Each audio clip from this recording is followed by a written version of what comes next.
ზედიზედ უკვე მეორე წელია, რაც საქართველოს ნატოს სამიტზე წარმოდგენილი არ არის და საქართველოს ხელისუფლების საგარეო პოლიტიკის გამო პრაქტიკულად საქართველოს ნატოს დღის წესრიგიდან არის გამქრალი. ხვალ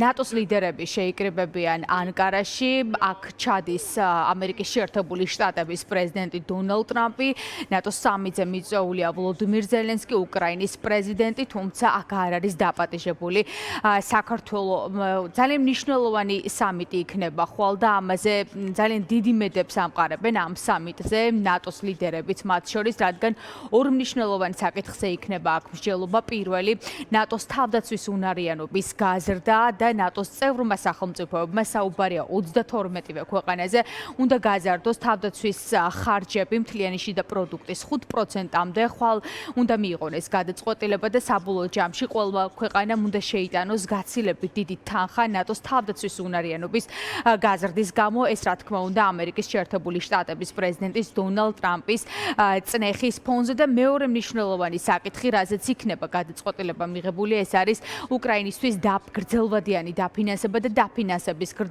გაზრდა, თუმცა ეს მოხდება ამერიკის შეერთებული შტატების გარეშე და დაფინანსება გაიზრდება უშუალოდ ევროპული სახელმწიფოების მხრიდან. სამიტი შეიძლება ითქვას, რომ მიჩნეულია, რომ ცივი ომის შემდეგ იქნება ყველაზე მნიშვნელოვანი სამიტი, ტარდება რეგიონში, საქართველოს სამეზობლოში, ამ შემთხვევაში მასპინძელი ქვეყანა არის ანკარა და თურქეთის პრეზიდენტი ერდოღანი, თუმცა საქართველოს ამ სამიტზე არც ერთი ფორმით არ იქნება წარმოდგენილი. აქ არის ერთი მნიშვნელოვანი საკითხი, იქიდან გამომდინარე, რომ თურქეთი არის მასპინძელი ქვეყანა, მას უპირატესი კვოტა აქვს. თურქეთის პრეზიდენტს შეეძლო, რომ საქართველოს პირველი პირი დაეპატიჟებინა აღნიშნულ სამიტზე, თუმცა ამ შემთხვევაში ქართულმა ოცნებამ მეზობელ სახელმწიფოსთანაც კი დიდი დიპლომატიური კრახი განიცადა და ერდოღანმა საქართველოს მისი კვოტიდან გამომდინარე ნატოს სამიტზე არ დაპატიჟა, ამას ბუნებრივია სპეციალისტები შემდეგნაირად ხსნიან. ეს იგივე პოლიტიკური პარტიაა, რომელიც თავის დროზე რამის ხელჩართულ ჩხუბს მართავდა ქვეყნის პრეზიდენტთან, რომ პრემიერი უნდა წასულიყო ნატოს სამიტებზე და არა პრეზიდენტი. იმდენად მოწადინებული და მოტივირებული იყვნენ.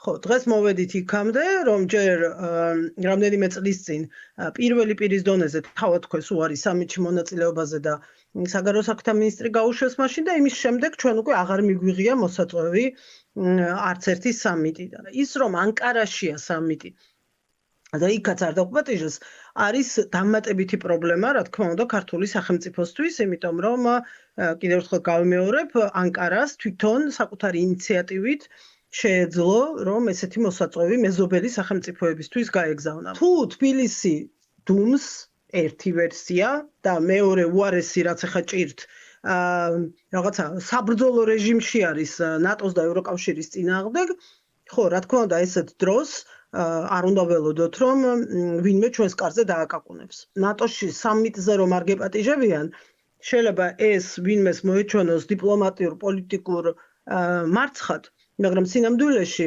ეს არის მაჩვენებელი იმისი, რომ ამ ორგანიზაციაში არ გველოდებიან. ეს არა მარტო მისაღები, არამედ კომფორტული არის ამ ხელისუფლებისთვის, იმიტომ რომ რუსები არ გავაღიზიანოთ პოლიტიკაში ჯდება პირველ რიგში და რუსეთს არ გავაღიზიანებას.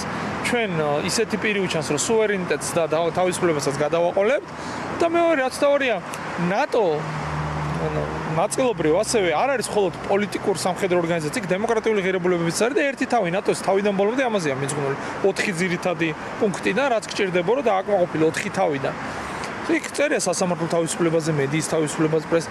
რა თქმა უნდა, ნატოში ინტეგრაციის გააქტიურებაზე ეს საკითხები უკვე ნატოს მხრიდანაც წამოიწევს და წარე გამოცდილება აქვს უკვე ივანიშვილს, ასე ვთქვათ, ევროკავშირთან ურთიერთობის, არაფერში არ ჭირდებათ.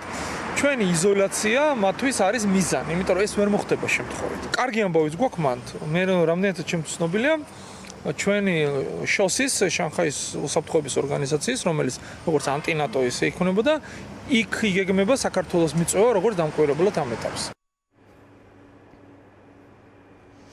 ის რომ საქართველოს ნატოს დღის წესრიგიდან პრაქტიკულად სრულად არის გამქრალი, ამაზე ორი რამ მეტყველებს. ერთი ის რომ ნატოს სამიტებზე უკვე მეორე წელია საქართველოს წარმომადგენლობას აღარ ეპატიჟებიან და მეორე ის რომ ნატოს კომუნიკედან საქართველოს საერთოდ არის გამქრალი. გასულ წელს, როდესაც ჰააგაში გაიმართა ნატოს სამიტი, მაშინ სამიტის შემდეგ გამოქვეყნებულ კომუნიკეში საქართველოს შესახებ ბუქარესტის სულისკვეთება აღარ იყო გამეორებული, რაც ნიშნავს იმას, რომ საქართველოს აუცილებლად გახდებოდა ალიანსის წევრი. ახლა საინტერესოა დღევანდელი ხვალინდელი კომუნიკე როგორი იქნება და ამჯერადაც იქნება თუ არა საქართველოს ნატოს დღის წესრიგიდან სრულად გამქრალი.